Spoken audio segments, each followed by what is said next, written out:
Tu as toujours mal coupé le gâteau sans le savoir. Voici la bonne méthode sans gaspillage et avec une finition plus jolie. Je commence par ajouter 4 œufs entiers ici dans mon bol. J'ai ici une tasse de sucre et 3 cuillères à soupe de beurre. Et je vais battre ces 3 ingrédients pendant 5 minutes, jusqu'à obtenir un mélange clair et homogène.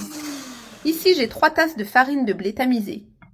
Je vais l'ajouter petit à petit en mélangeant avec la spatule jusqu'à bien l'intégrer. Ici, j'ai une tasse de lait à température ambiante. J'en ajoute la moitié et je mélange doucement jusqu'à complète incorporation. Nous avons déjà mélangé toute la farine de blé.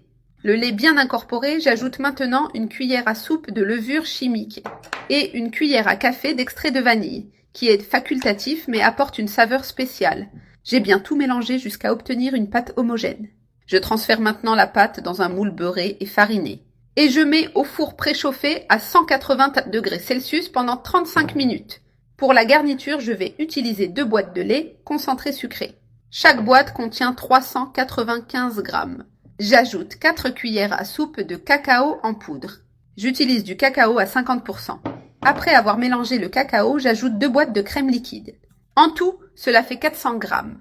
J'ai mélangé sans arrêt jusqu'à ce que la préparation épaississe et atteigne la bonne consistance. Et voici le point idéal de la garniture. Elle reste crémeuse et brillante. Je la mets dans un bol et je couvre avec du film plastique. Notre gâteau est maintenant complètement refroidi. Je vais retirer le dessus pour le niveler. Et maintenant, je le coupe en 2 pour former 2 couches. La pâte est parfaite, moelleuse et bien structurée.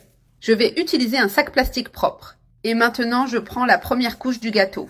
Je la place soigneusement dans le sac. Cela facilite le montage et le transport. J'ai préparé un sirop simple avec du lait concentré et de l'eau pour imbiber le gâteau. Maintenant, j'ajoute la garniture de brigadeiro crémeux.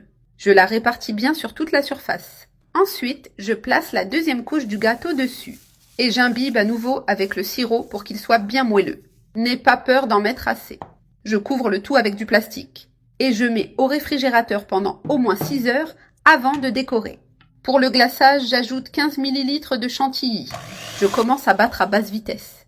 Puis j'augmente à haute vitesse et je bats pendant environ 10 minutes. Je mets la chantilly fouettée dans un bol. J'utilise du colorant rose pour donner une touche délicate. Je mélange bien avec la spatule jusqu'à ce que le tout soit uniforme. Je transfère la chantilly dans une poche à douille. Je remplis la poche avec la chantilly prête à l'emploi. Et maintenant, je commence à couvrir le gâteau. Je le fais tourner doucement pendant que j'applique la chantilly.